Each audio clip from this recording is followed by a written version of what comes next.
A year on from the October 7th attacks, Israel found itself fighting a war on two fronts, Hamas in the west and Hezbollah in the north.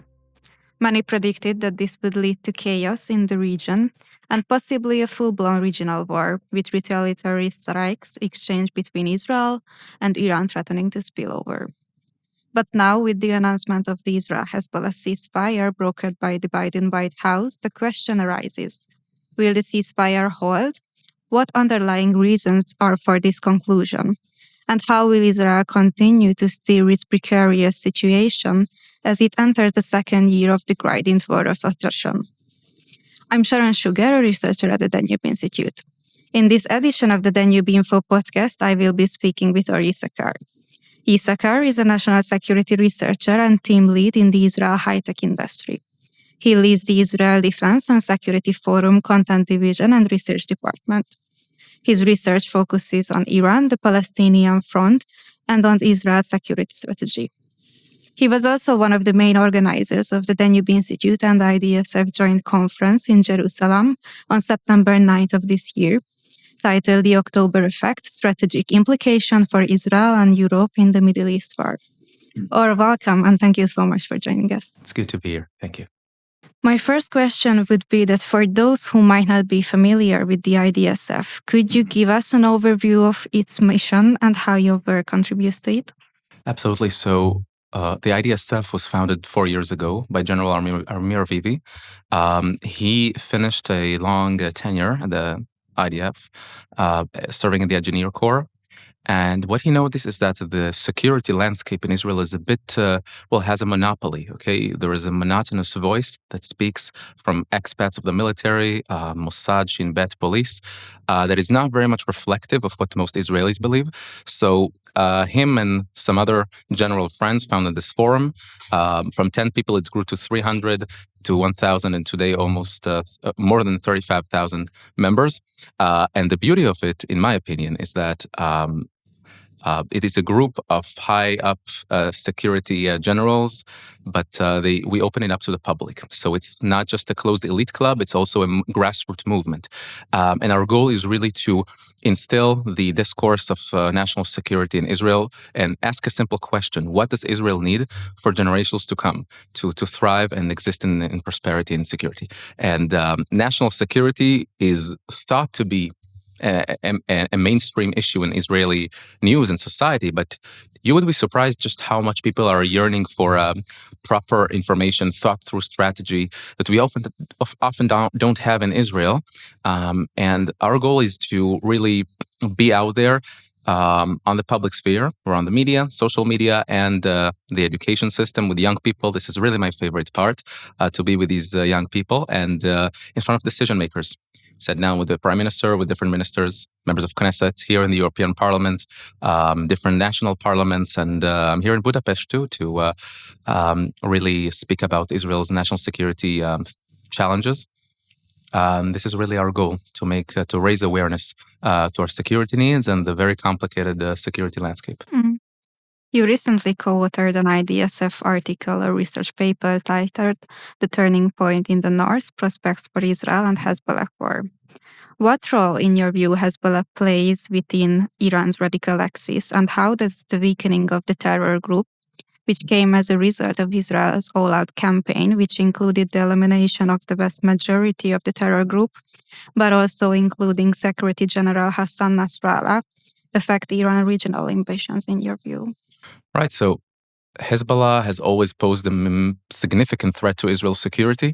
After Iran's nuclear program, Hezbollah was considered to be the number 2 threat to Israel's security, with over 150,000 missiles, rockets, attack drones, anti-tank missiles. Hezbollah really did accumulate armament worthy of an army in Lebanon, stronger than many of today's militaries in the world. And it posed a significant challenge to Israel, but as you can tell, especially in the October 7 attacks, Israel preferred not to deal with the challenges head-on. As bizarre as it may sound, Israel, with all of its militaristic veneer, preferred not to go to unnecessary wars. And so it allowed the Hezbollah threat to metastasize, with the knowledge that the cost of launching an all-out war would be missiles raining down on Israeli cities, thousands of fatalities in worst case scenario, buildings falling down. And so we prefer to count on what we call the deterrence factor. We keep Hezbollah very well deterred on the other side of the fence. And we saw how in the past year this all changed. And what we learned in Israel, and I think it's important for the European Union to learn as well, is that when you buy silence, you pay with extra interest. You don't get to buy silence, you get to cover it up. And I saw how Israel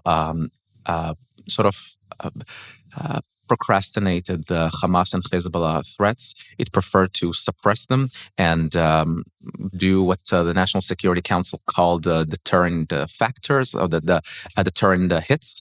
So they would go on a 4 or 5 day operation where you hit certain targets, and that's the end of it. And we learned that this is really hitting the veneer, the really the shallow part and the end point, and not really the root of the problem, which is Hamas and Hezbollah with Iran are committed to Israel's destruction. And we just signed a ceasefire deal after a year of fighting, over a year. In September, Israel broke the stalemate of 11 months of trench warfare. Went on with alleged beeper and walkie-talkie operation, eliminated Hassan Nasrallah and his successor, Hashem Safiaddin, and his successor. Pretty much the entirety of Hezbollah's senior leadership is eliminated. And you got thousands and thousands of airstrikes all over Lebanon, from the Christian regions in the north to the Bekaa Valley near Syria, the Dakhya quarter in Beirut, and of course South Lebanon. Ground incursion there. Really, if you look at the videos, you have tunnels teeming with armament designed to murder Israelis. Hezbollah racked up a armament worthy of an army to invade the Galilee in northern Israel and murder Jews. This was the plan. And they bragged about it. They invited media. It was all over the Telegram channels and the news and the Al-Akhbar newspaper, their mouthpiece. And so what we need to learn is that when they threaten, they mean it. They mean what they say, and we should take them by their word, not to play, a bit of arrogant Westerner from our part as well, to think that they cannot make good on their word. And I will just say this: half an hour ago, Hezbollah tried to break the ceasefire by placing rockets to launch, and the IDF eliminated that threat. So in the Middle East, really, it's all of it is every piece of paper is worth a piece of paper, not the notion of an agreement. And so I really do believe that this teaches us that Israel must have the power to defend itself by itself. And on top of that, have international alliances and have the support of the United States and of Europe. But the basic is to have strategic sovereignty to be able to defend ourselves by ourselves. Mm. And Prime Minister Benjamin Netanyahu has messaged several times that the Iranian people, that change could come sooner than they think. In your view, what could he refer to when he says that? Yeah, Netanyahu talks about Iran quite a bit, and he's right. Because if there's one thing that became clear is that the Gaza theater is only one piece of the puzzle. Oftentimes I see in international media, including in Europe, the Israel-Hamas war. And I don't see it as the framing at all. I consider it as the Israel-Iran war. You remember if a year ago, in November 2023, when I was in Budapest, and we mentioned the Iranian campaign, not just the little Gaza theater. Because in my mind, it's the new Cold War. It's the global theater where Russia, China, Iran, and North Korea collude on one side, and then Israel, the European Union, and the United States, the West, is on the other side.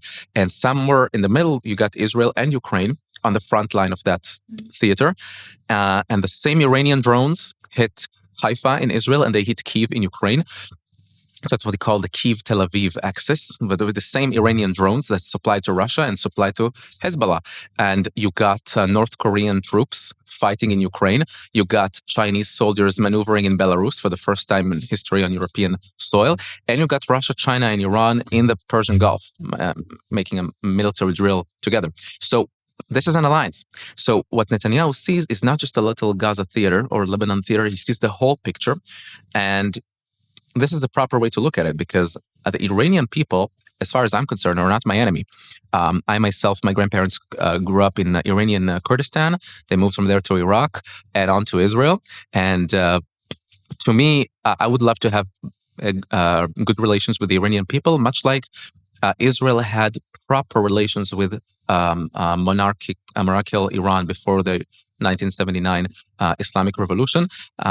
Not war and peace, but certainly good relations with the Shah regime.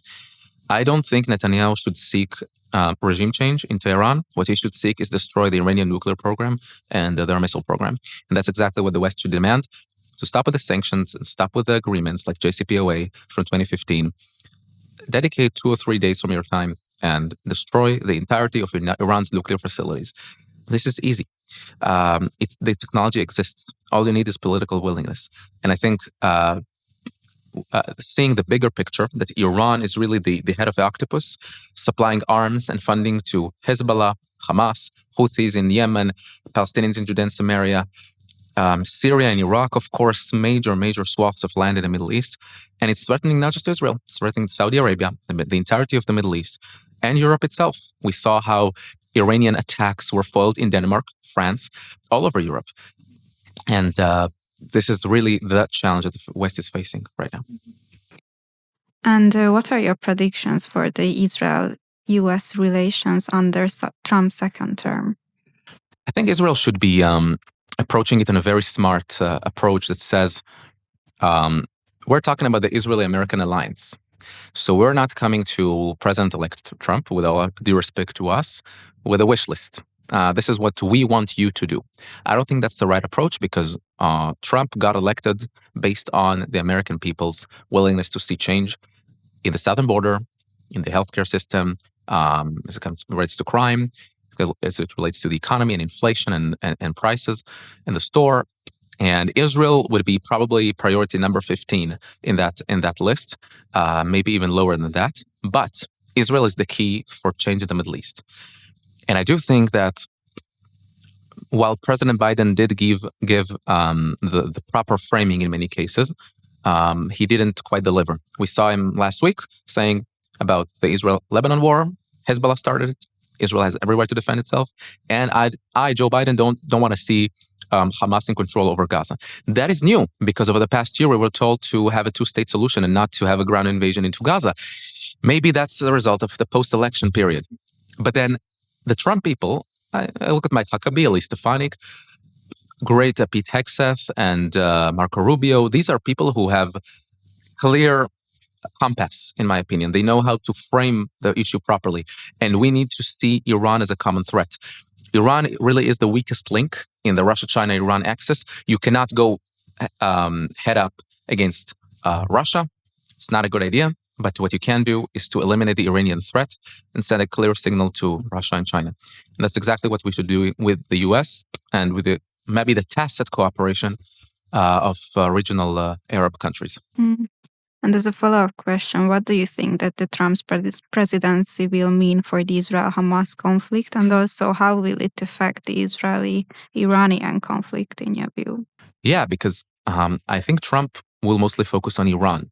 Gaza, for Trump, the way I look at it is some sort of a local issue that we need to resolve and resolve it fast. And Netanyahu said something interesting. He said he's waiting for some ammunitions that are being delayed, but he's expecting them to be released soon. And I think I know what he meant. He meant that the change of administrations in Washington, ushering in President Trump, will result in, like Netanyahu said in Congress, give us the ammunition, we'll finish the job faster. Give us the tools to finish the job. So in Gaza, I think we have some work to do still, eliminating Hamas. And this should probably include starting what we call the humanitarian bubbles. That is that the Palestinians cannot have a state and cannot have Hamas. They cannot have the Palestinian Authority. But what Israel has excelled in over years is saying what we should not do, as opposed to what we should do. And as IDSF, we are committed to propose solutions. Now, I would be cautious of calling it solutions. I would call them plans. I don't think you can resolve such anti-Semitic hatred like you have in Gaza.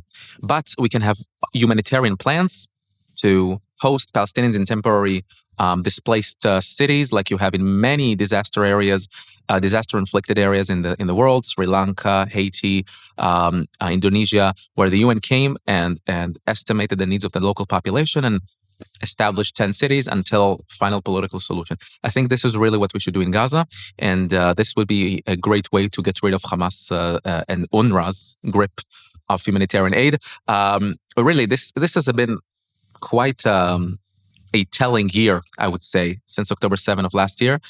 Well, we saw all the how we should put it nicely. Where during COVID, we saw how all the asymptomatic idiots came out to the limelight, denying that COVID existed as a relevant virus. And now all the asymptomatic anti-Semites came out to the limelight. And when we saw the same people who profess to teach others about disinformation, parrot disinformation themselves when it comes to Hamas. How else would you know 43,000 Palestinians were killed in Gaza? This number is fake. It's originated, you should look at the little source and the United Nations, it says the Gaza Ministry of Health, that is Hamas. I would honestly not think that the same UN bodies would quote Sputnik News from Russia or Amak from ISIS. But some reason when it comes to Israel, it's okay to disseminate disinformation. The same people who tell you, who Me Too you, quote unquote, that is to say, if you say put a foot wrong in the way you use pronouns, they will ostracize you immediately. But it's okay to ignore the rape of hundreds of Israeli women and men. This has been a telling year, where the United Nations, speaking of their solutions, has been tested and completely failed the test. And I think we should look at how objective criteria are not used to determine international agenda. If you have in Gaza, the worst case scenario, I would say 20 to 30,000 fatalities tops, including many militants, many jihadists. In Sudan, in South Sudan of today, there are 16 million people facing grave famine. Have we heard about that? In Yemen, 7 million people facing famine. Have we heard about that? So it is unreasonable. It's okay to talk about Gaza. Israel is probably imperfect in the way it's dealing with it.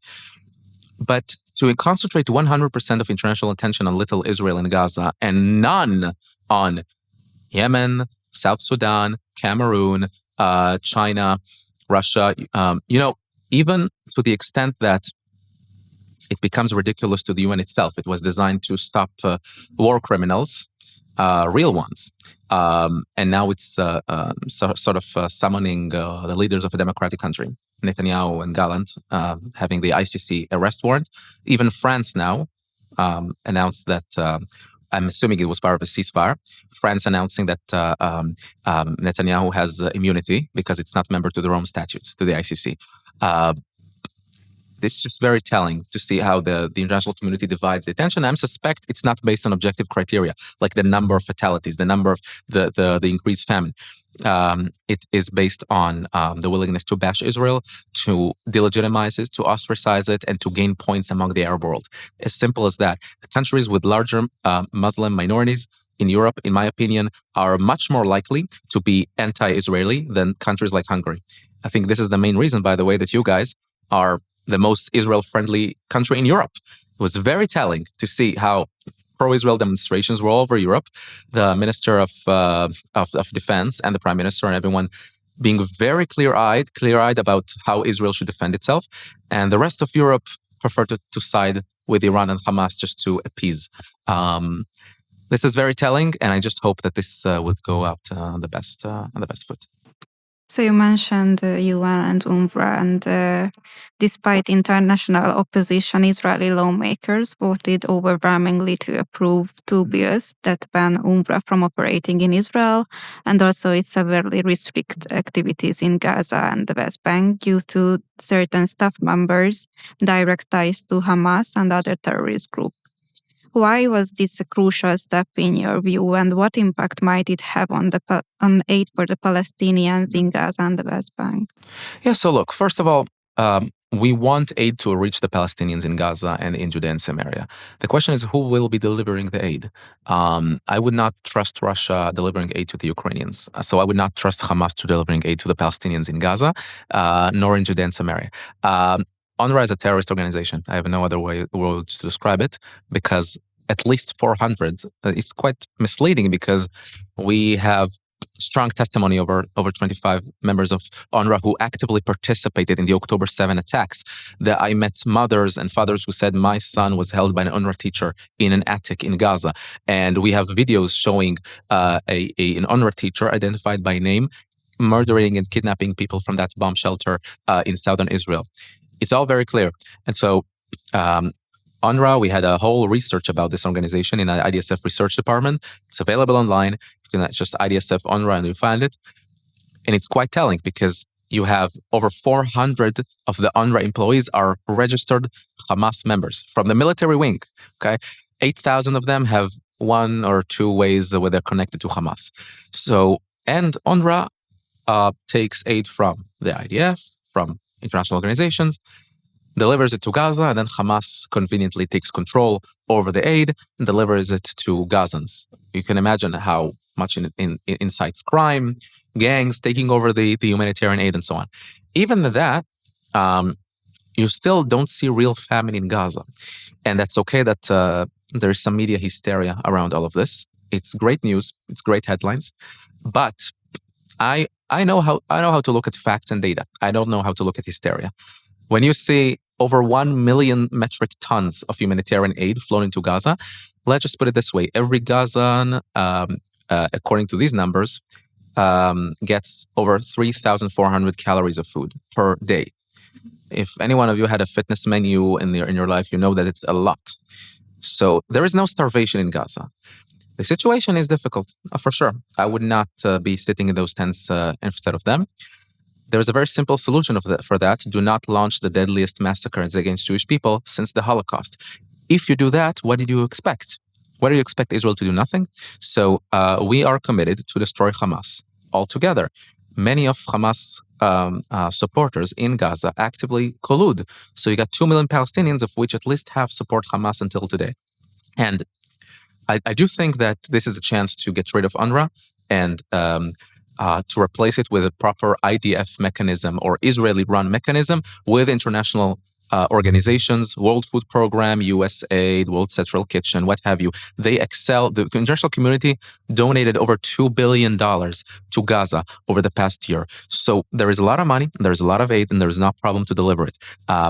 UNRWA doesn't have to be involved. When Guterres, Secretary General of the UN, says there is simply no substitute to UNRWA, I can present you with 10 different substitutes. He might have come to me and asked me, and I would present it to him. It's the same guy that cannot, to this day, clearly condemn Iran for developing nuclear weapons and destroying Israel. It took him long months to condemn Hamas and the atrocities of October 7. And his own organization has not condemned the October 7 attacks yet, the United Nations. Imagine that. So I would not put Israel's security in the hands of UNRWA. Just to finish with that, one of our officers brought a book from Gaza, from Rafah. And it showed a Palestinian guy digging his way out of prison, hailing the Gilboa prison escape from 2 or 3 years ago. It was teeming with anti-Semitic caricatures. IDF soldiers with swastikas on their forehead, Israeli soldiers murdering innocent Palestinian children. Complete neo-Nazi propaganda. So what do you expect when you raise entire generations on these caricatures and on this really anti-Semitic incitement? What do you expect? That they don't grow up to be members of the Hamas military wing and wanting to murder Jews? You don't end up having this Palestinian youngster who called his mother and yelled on the phone on October 7. He said, I murdered 10 Jews. Aren't you proud of me? That's the result. So no, I don't want to give UNRWA the key to the education in Gaza, nor food, because whoever delivers food, he's the one who controls the entire territory. That's what I want to see in Gaza. An Israeli directorate with international cooperation, delivering humanitarian aid. Then we'll see. But definitely not UNRWA nor Hamas. And seeing the horrific pictures from the severe anti-Semitic attacks on Israeli soccer fans in Amsterdam at the beginning of November this year, how would you define the reasons behind it? Has mass migration, in your view, brought this virulent anti-Semitism to Europe, or has it just added fuel to the spark still burning under the ashes? I think both are correct. Look, I think today Europe is in deep denial. Countries like Hungary and Poland understood that they cannot bring in millions of migrants from around the world while there may be many good people among them, they cannot bring in this civilizational change to their country. If they so choose, that should be a democratic decision. I mean, you and all of your Hungarian peers should go to the polls in a referendum and vote that you want to fundamentally change Hungary's demographics forever. Nobody polled it. Nobody asked the European people what they want. They just let in millions of people. And as someone who lived in Paris and Vienna for 2 years, who travel in Europe quite often, it's quite telling to see how entire cities in Europe turn into large-scale ghettos. Almost half of Vienna's first graders don't speak proper German. Some half of Brussels are from non-Belgian descent, some from Marseille in France. And you got at least 15% Muslim minority in many European countries, France, Belgium, Netherlands, Germany, etc. So these are not incidental cases. This is a result of a policy. This may be a good policy. I don't know. But this was definitely not a democratic result. It was a result of leaders who wanted to, from their own interests, we can analyze it all day. I do think that I am wondering why Europe is doing it to itself on purpose. And if you want to bring in working hands, that's fine. But there are proper ways to do it. Work visas. I could never imagine going to Sciences Po in Paris, in Paris, in France, without a proper student visa. I could never just walk into Europe and get, amnesty. But look, Jewish people around Europe are suffering. And somebody asked me in one of the conferences in Europe, don't you think that all the protests in Europe against Israel are the result of a radical Netanyahu government policy? Well, we have tons of criticism toward the Israeli government for the way it's dealing with the war in certain ways, and the others. All in all, I think they're leading a very clear strategy of destroying the enemy. That's what the World War II strategy is. The George Patton. The best way to finish a war is to win. This is really what the Israeli government is doing.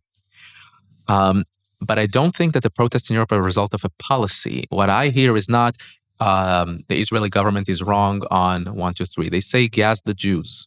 When you say gas the Jews, you're not arguing policy.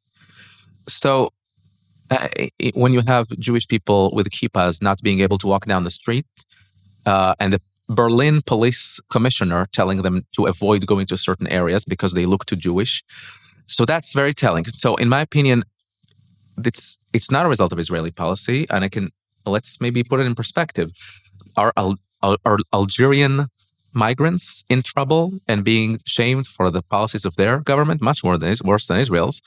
Maybe Iranian migrants are facing the same kind of backlash and violence because of their governments, executing thousands of people every year and setting the Middle East on fire. No, it's just Jewish people who live in France, in Belgium, in Germany, and get backlash because people don't like and never like them in many parts of the world.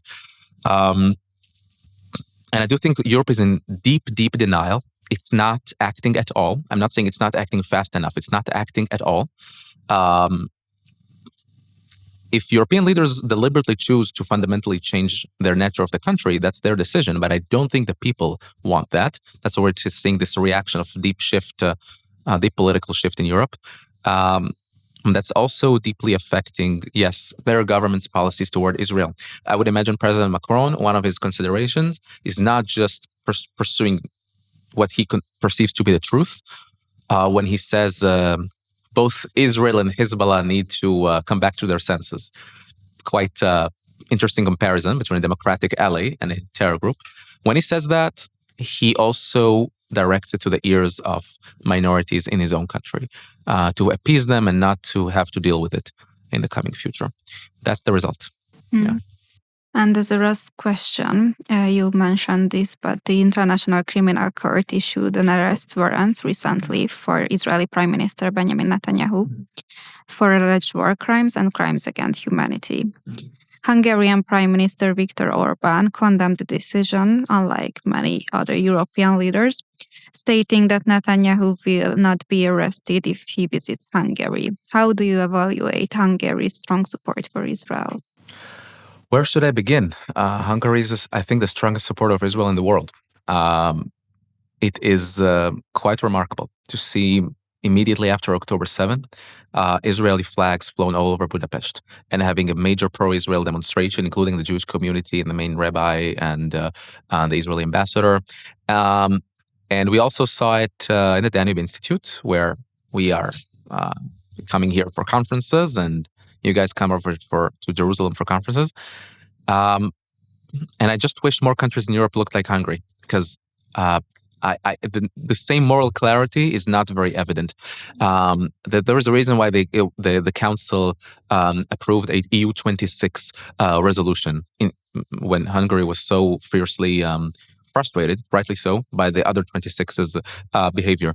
Because when you see a European Council resolution that talks about the Middle East, in general, the Middle East, not mentioning Iran even once, maybe once, as one of many countries in an unrelated sentence, not mentioning a clear condemnation and a willingness to prevent Iran from developing nuclear weapons. When you have the Iranian supreme leader openly calling as a strategy, as a national strategy, to destroy Israel and developing nuclear weapons to that end. Not a word. But when there is imaginary genocide or starvation in Gaza, you got all the European mechanism, mechanized and weaponized and instrumentalized to that end. Start worrying about the real problems and start picking your friends. That's my advice to European leaders. And while you have criticism for Hungary, and some of it is maybe justified, maybe not justified, but I would say it got it wrong when it got it right when it comes to the Middle East. I am expecting, to that effect, that more countries in Europe, including Hungary, recognize Jerusalem as Israel's capital and move the embassy there.